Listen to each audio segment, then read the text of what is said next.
Assalamualaikum warahmatullahi wabarakatuh.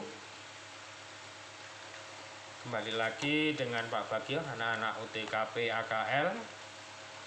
Nah, kemarin sudah panjang lebar kita bicara tentang badan usaha. Saya harap kalian sudah mengerti tentang badan usaha.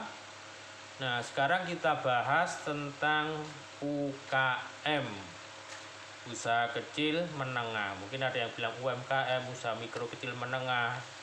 Tapi kita pakai sekarang di buku kalian di bab 7 itu istilahnya kita pakai yang UKM aja ya, usaha kecil dan menengah.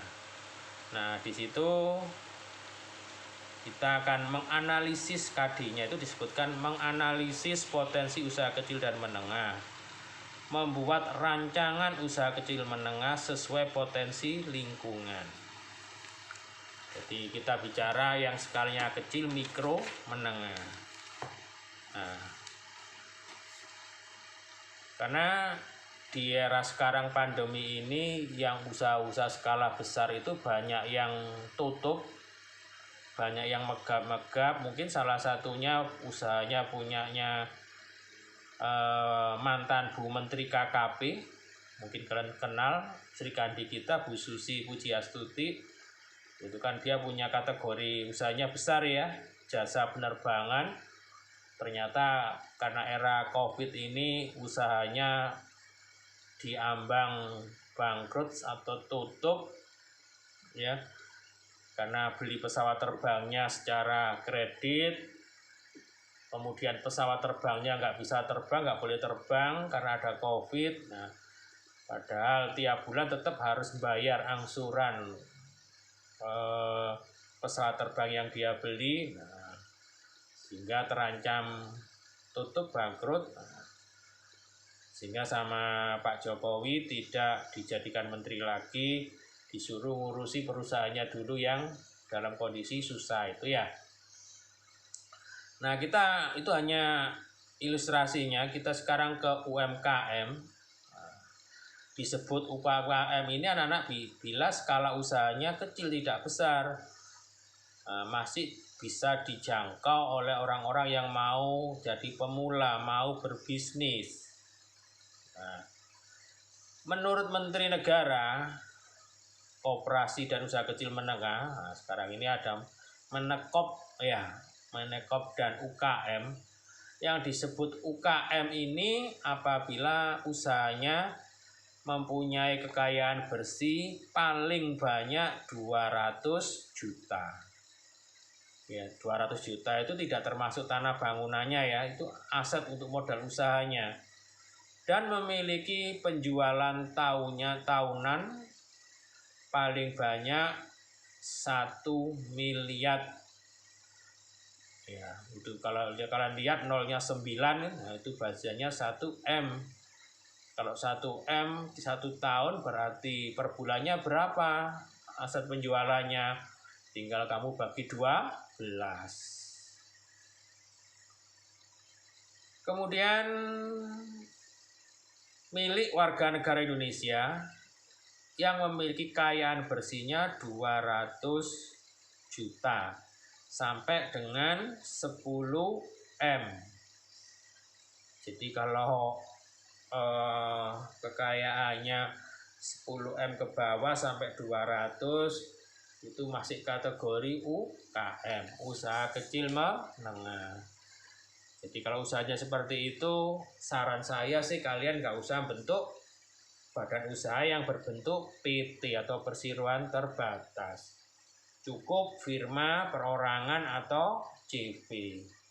Kalau bentuk PT nanti uangnya habis untuk mengurus izin perseroan terbatas. Yang B, menurut Undang-Undang Nomor 9 Tahun 95, UKM adalah usaha produktif yang berskala kecil dan memenuhi kriteria kekayaan bersih paling banyak 200 juta, tidak termasuk tanah dan bangunan tempat usaha. Hampir sama ya. Serta dapat menerima kredit dari bank, ini tambahannya, maksimal di atas 50 juta sampai 500 juta.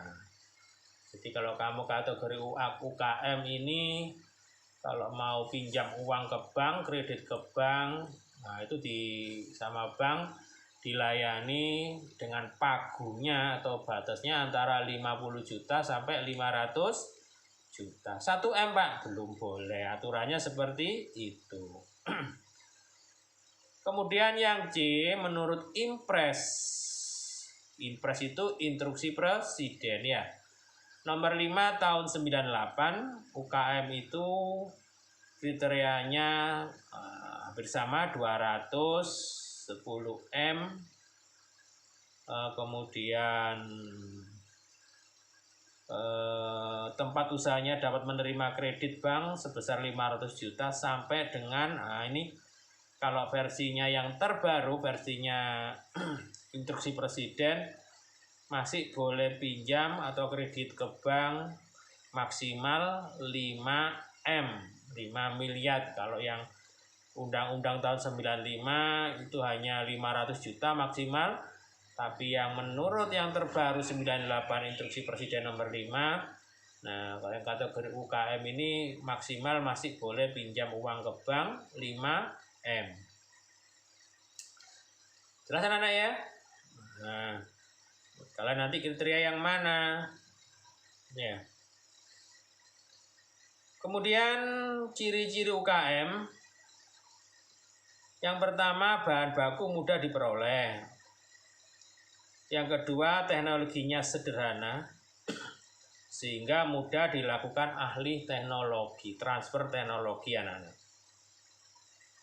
Keterampilan dasar umumnya sudah dimiliki secara turun-temurun. Berarti kalau gini biasanya perusahaan keluarga ya. Bersifat padat karya atau menyerap tenaga kerja yang cukup banyak. Peluang pasar cukup luas. Sebagian besar produknya terserap di pasar lokal atau domestik. Nah, kalau punya potensi juga bisa diekspor. Kemudian melibatkan masyarakat ekonomi lemah setempat secara ekonomis dan menguntungkan. Jadi ada 6 ciri-cirinya ya.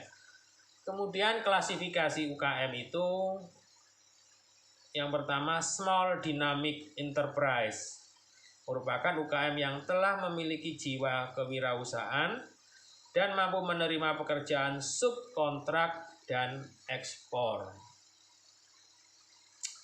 Yang kedua, fast moving enterprise merupakan UKM yang telah memiliki jiwa kewirausahaan dan akan melakukan transformasi menjadi usaha besar. Jadi jangan selamanya kalau kamu berbisnis jadi UKM terus sampai akhir ya. Harus punya cita-cita jadi besar. Mungkin contohnya Pak Abu Rizal Bakri yang punya grup Bakri, atau Pak Khairul Tanjung yang punya Trans Group ya, TV, supermarket, hipermarket ya. Yang ketiga, livelihood activities merupakan digunakan sebagai kesempatan kerja untuk mencari nafkah. Yang lebih umum dikenal sektor informal. Yang keempat, micro enterprise merupakan UKM yang memiliki sifat pengrajin tetapi belum memiliki sifat kewirausahaan. Nah, itu tahapan-tahapannya anak-anak ya. Kita cut dulu. Terima kasih. Wassalamualaikum warahmatullahi wabarakatuh.